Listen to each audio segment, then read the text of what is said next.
So I've built my estate agency business predominantly through content marketing, but looking back, there's one piece of content that I heavily regret not doing. And on today's video, I'm going to share that with you so you can embrace this as part of your strategy to get more listings quicker and more efficiently.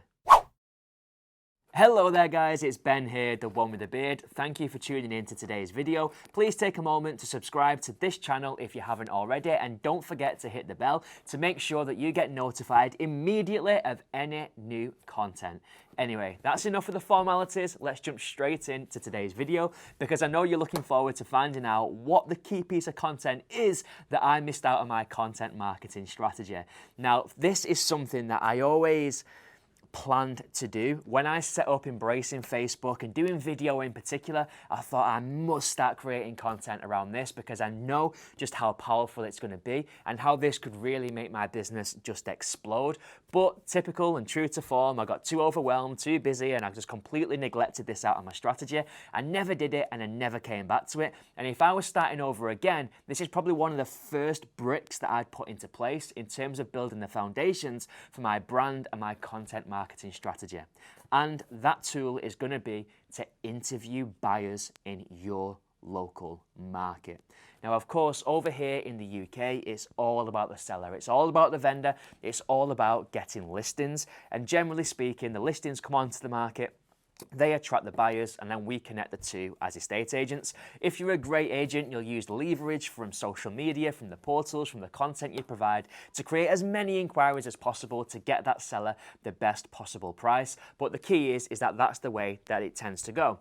Now, what the vendor wants, more so than a great agent who's got a very nice suit and slick back hair and good chat, what they ultimately want is a buyer, and a buyer at the best price. So if you can position yourself as the key to the buyers in your market, that's going to raise your authority in the mind's eye of local sellers and sellers who aren't yet on the market. These are people who are watching from the sidelines, observing prices, seeing what's coming on Rightmove, getting an understanding of what the competition's like, trying to get a loose gauge for whether or not their home would sell and what kind of money they could expect to achieve. These are people who are still motivated and still planning on selling in the coming months and years, but ultimately haven't made themselves known yet. You want to make sure that you've got as much credibility with these people as physically possible to make sure that you're right at the front of the race when it is that they're at a point where they're looking to make a decision and ultimately instruct an agent. So for me, if you can position yourself alongside the one thing that they want, a hot buyer, that straight away by association gives you more credibility. So what I would consider doing is putting out social media content to help buyers. Bring more buyers into your ecosystem and find buyers who are willing to be interviewed on camera. Please don't try and cut corners by creating a quick post or putting a quick template up. Get these people on the camera and start speaking to them. Interview them.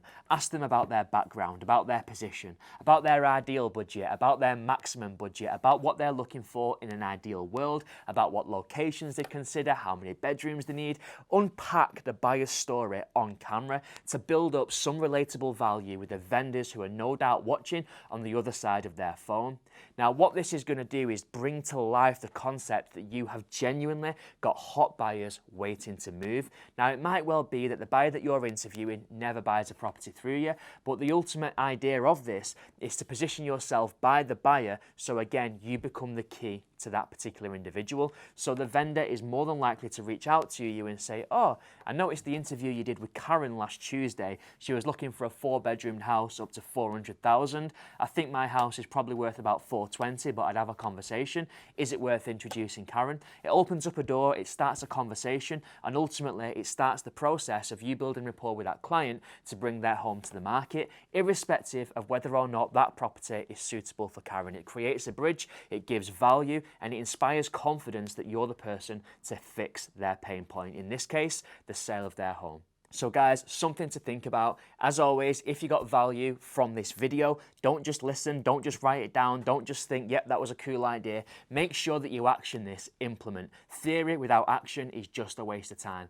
Put this in your business and let me know how you get on. I look forward to seeing the videos. If you've enjoyed it, don't forget to comment, like, and share with anyone else who may find this content of value. Thanks for watching, and I'll see you on the next one.